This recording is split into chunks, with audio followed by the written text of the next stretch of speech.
We are excited to kick off our next panel on optimizing human performance, flow, energy.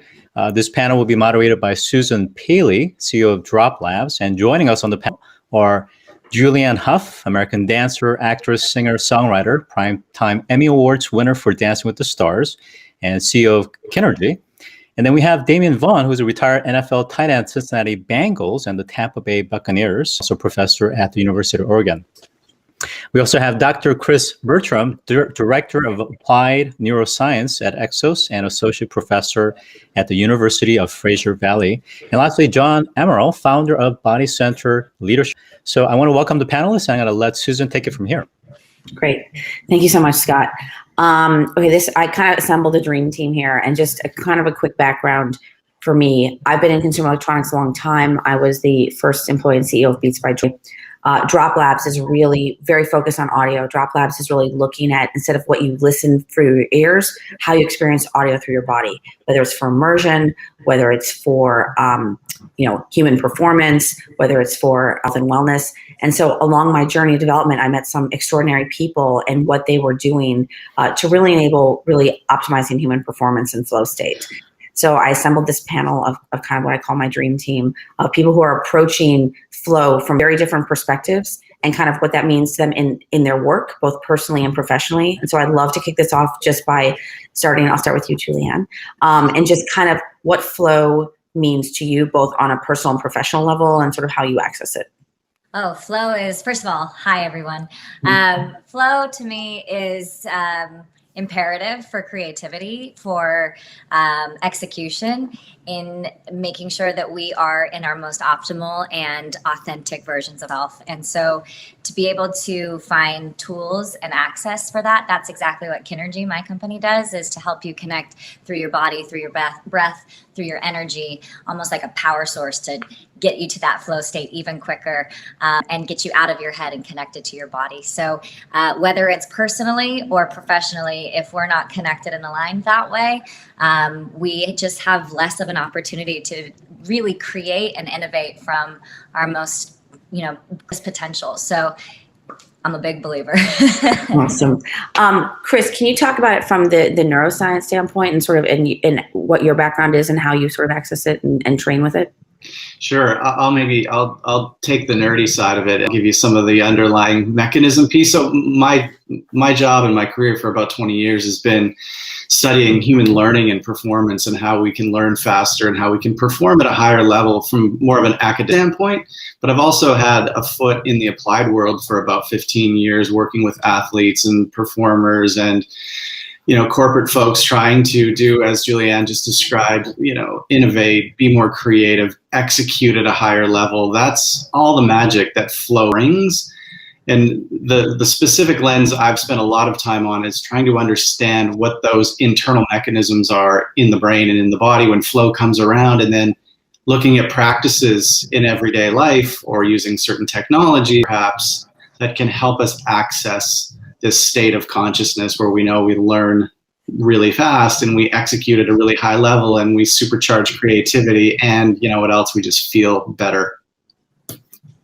Great. And John, I'd love to hear sort of your application, how you approach it with your clients, and a little bit about, I think, your background and what your approach is would be great.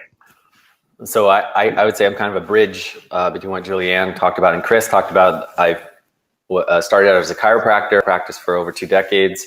Been working with people now for about 28 years. On the high performance side, I started out as an athlete, surfer.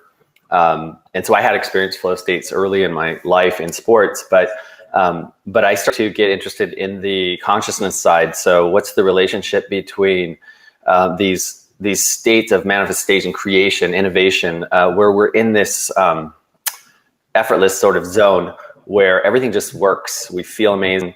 Our consciousness is expanded. We see things from an expanded perspective, and there's a synchronicity and a feeling of wow, this is it. This is how it's supposed to feel to be living. So I was looking for that in my own life, also in working with people, where I've developed physical and energetic techniques and approaches where I'll work with people's bodies.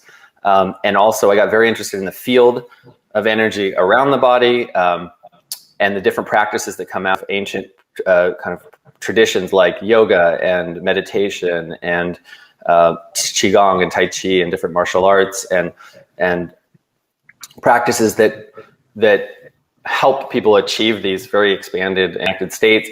And then I got really interested in the biology, physiology, neuroscience side of it to see like what are the mechanisms that are happening.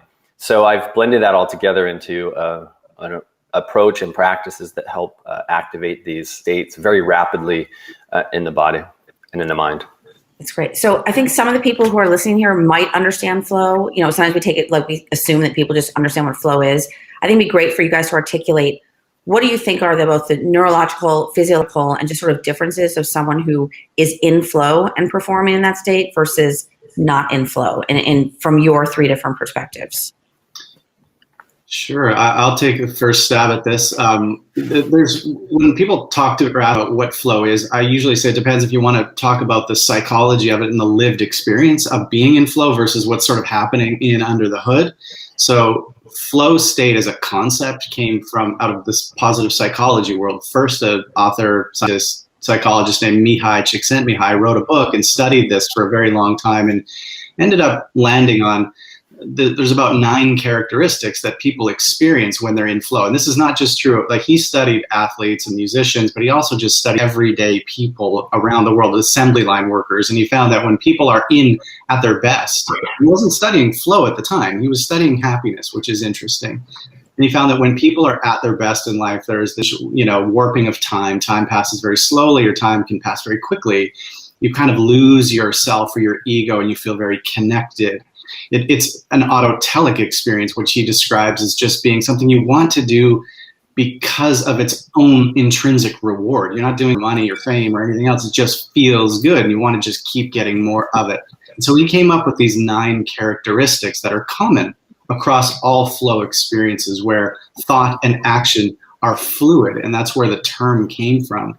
Interesting thing to me, at least, was when neuroscience started unpacking some of those everyday lived experiences. So now we're looking inside the brains of, jazz musicians when they're improvising musical experiences and what happens, the changes in the brain. And we see what happens with athletes when they click into their mode and they just kind of get into that zone and the different changes in electrical patterns in the brain. And then there's all this interesting neurochemistry that comes too. So there's a neuroscience of flow, but then there's the experience of flow.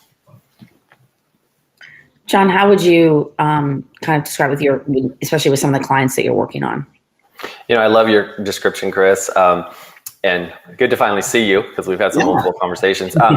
My experience with what happens when a flow is achieved, at least in one perspective on it, is that there is a synchronizing of rhythms in the body. So the brain and the heart become trained or become more in sync with each other. In the work that I'm doing, I'm looking to get multiple regions of the body essentially oscillating or moving in a coordinated manner organically, where we know that when a system is entrained or in sync with itself, it functions more efficiently. It takes less energy to keep that process going. And so if you can get a cue to the brain and to the body to self-assess and pay attention to different parts of itself, there is a optimization of performance that happens because your brain and body become a more coordinated system. And so when I'm working with people, and this is because I've worked with people now for 25 years plus, I really know what to look for when it comes to creating flow. I'm not looking to release tension. I'm not looking to fix a problem. I'm looking to help brain and body better assess where is available energy to use for organizing myself in a more coherent manner. That's a really different kind of objective than, can I help release this tension or make this person more comfortable? And when the body and brain energy system is exchanging energy effectively with the environment and within itself, there is a self awareness that develops and a sense of harmony that actually is associated with all those 8 points that Chris mentioned, some of them with the flow state, because we're aware, we're connected, we're grounded, we're open, we're creative, and we feel one with ourselves and the environment around us. So I'm measuring and looking for outcomes that match. And so we could talk about, if we get into it a little bit, some of the things we've measured, and I'm hoping to connect with Chris about measuring some more, but I'll turn it over to Julianne so she gets a chance to talk about it. I'll explain my experiences, just because I think that, especially with KINERGY, we're trying to access and give people the opportunity and the tool to find flow consciously, because I've experienced it unconsciously, where I'll be on stage dancing and, as Chris was saying, time stops. I'm having this unbelievable experience where I'm totally present and totally gone at the same time. And, life is just incredible, and I'm buzzing, high on life. And I'm like, what just happened?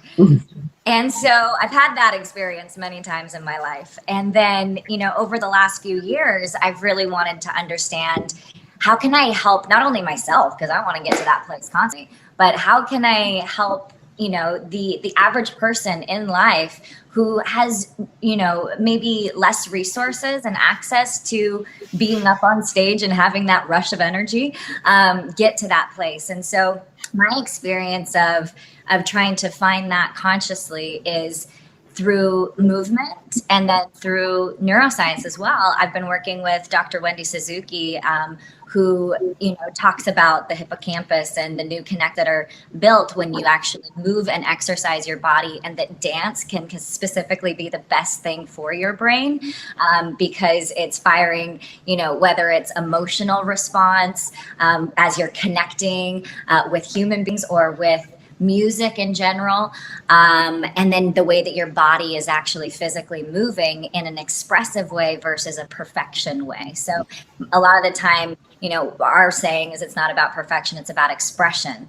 And so getting out of your mind to making it perfect and just getting connected to the emotional experience is what actually creates those new connectors in your brain.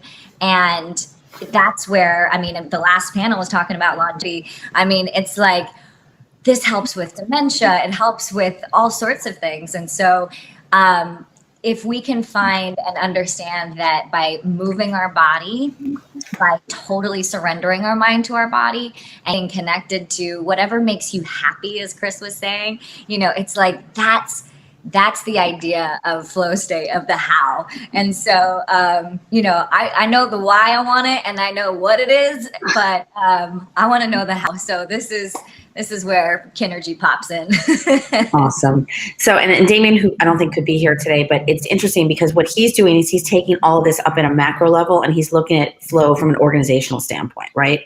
So if your body is an organ principle, and John, I think the way you described it was so eloquent of I think people think a lot of times it's remove a blockage, I'm blocked from flow, but the way you approach it is I'm not removing a blockage, I'm accessing what's already there and finding it, right? And putting your body back into it. And then on an organizational level, people are looking at if organizations are trying to create products, services, etc., they can be in flow where there can be a lot of harmony and synchronicity among the members of whatever they're creating, or they're really struggling. And so a lot of you think about organizational behavior as a principle is really about achieving, quote, flow state. So the organization can have flow and momentum and achieve whatever they're achieving. So it's really interesting how, I think if you can do it from an individual level, theoretically it can bubble up into more of a macro level. And then what would that do to people, the planet, humanity, etc. Susan, I know you're the one moderating here, but I just have to ask you a question. Of course. This is a discussion. Because you haven't talked about what you're doing, which is Be Connected. So maybe you could talk a little bit about what you're doing with the technology. Okay. So what we really looked at is the idea of what happens when you put energy into the body using technology. And we looked at audio frequencies, and how we started, we really thought about that idea of immersion. When you're watching a movie or listening to a piece of music, whether you have an emotional connection to it because it brings back a memory, or you kind of lose sense of time, you're just in that moment and in that memory, which is for people these days to actually be able to shut down a lot, doing 4 different things at the same time and just be absolutely present. Which is interesting, I always say, is the cornerstone of presence is the cornerstone for VR, right? If you don't have presence, it's not real, but it's the cornerstone of mindfulness as well. Mm-hmm. So it's a very interesting intersection where like what's leading, where we're all headed, which is, I keep saying we're headed to the metaverse. I just don't know when we're going to get there. And the only way we're going to survive in the metaverse is to be really mindful. So we really lose our minds where we're just completely virtualized. So our technology really looked at, as I looked at what started with entertainment, I started looking at, I met with EXOS, which Chris is the leading neuroscientist at EXOS, which is a human performance center, and thinking about what happens when you put energy and frequencies in the body. Our bodies are actually designed to take frequencies. The mechanoreceptors in our feet are actually tuned to different frequencies. We have 4 different kinds. And so they're really ranging anywhere from 20 hertz to about 150 hertz. So we are physiologically wired for this input. And so what happened, but again, and you can say, and we'll get hippie because we're all from LA or from California, we do, as the fight or flight response was about ground vibration, right? What would you hear? And hearing is a sense, listening is a deliberate act. What would you hear if you heard wild animals, if you heard like something like a boulder rolling downhill, you would feel it, right? You would feel, so hearing was as much about feeling.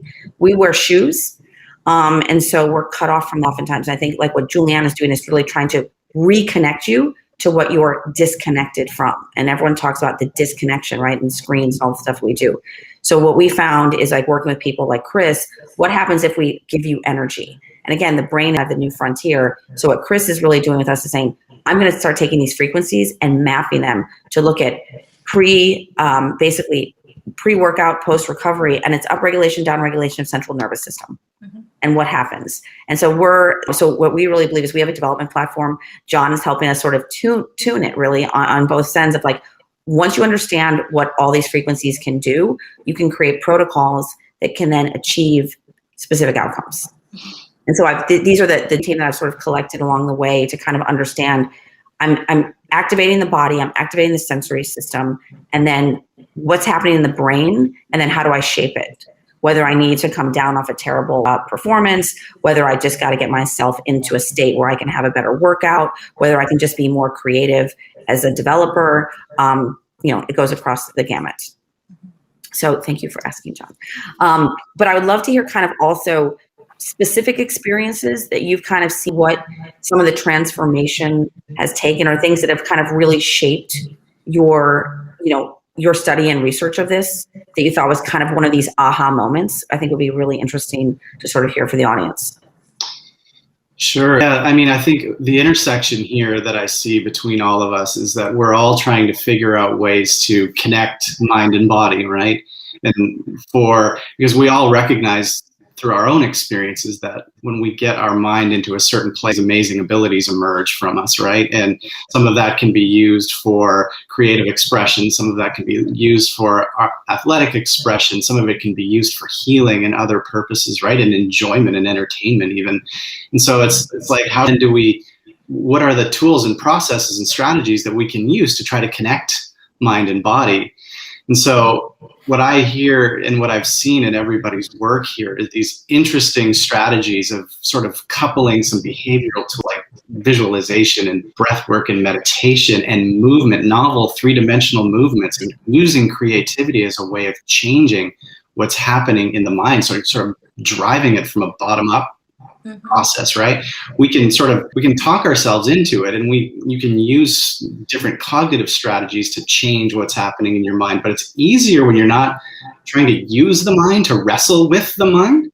It's much easier if we can drive the process from the bottom up, and like breath work and movement and creative expression and other things can help that. But the work we've been doing with you, Susan, I'll share a little bit of that. One of the things that we've noticed is that when people wear the shoes and they have this embodied musical experience and we're driving these frequencies up, literally from the ground up, there are these really interesting changes in the brain that just happen to look a lot like what happens in the brain when flow state comes around. So we use it, at this point, we're using it with athletes to try to prime them, to get them ready for training sessions, because we want them to learn faster and get better faster. That's the name of the game in sports, right? But we can also use that when, if we're sitting down for a bout of hard work, I need to sit down and do some writing on a given day. I want my brain to be in a place that's being creative and I can allow my expression to come out. So it works there too.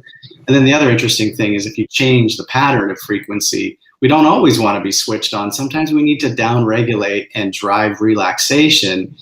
and we can turn the dial the other way. And we've been seeing that if we use the vibrations, the frequencies, and the musical sort of experience in a different way, we can drive relaxation, because this is an interplay between, we want to be able to crank that dial up and feel great and get the most out of ourselves. We can't live there 24/7.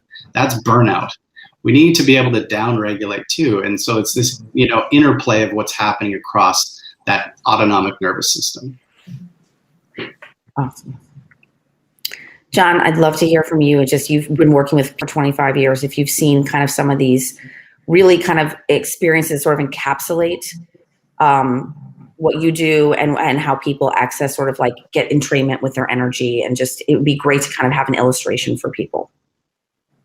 Love what you said, Chris. On a performance level, one of the things we did, it didn't go into the final cut for a few reasons, but when we filmed the Netflix episode with Gwyneth Paltrow just over a year ago, we connected her up to a Surface EMG on both these wireless Surface EMGs on both of her biceps, and then I had a scientist come out, and we measured her exertion. So she was trying to lift a very heavy object, a very, very heavy table that was not, she wasn't going to be able to lift. So she did full exertion. And we measured her before and after, like a 20-minute session that I did with her on the table, creating that coherent state, getting brain and body more coordinated, getting energy flowing more effectively. And so prior to the session, she had an asymmetry. So she was lifting, we said, do it with both arms evenly. And she was 40% the asymmetry was 40% difference between both arms.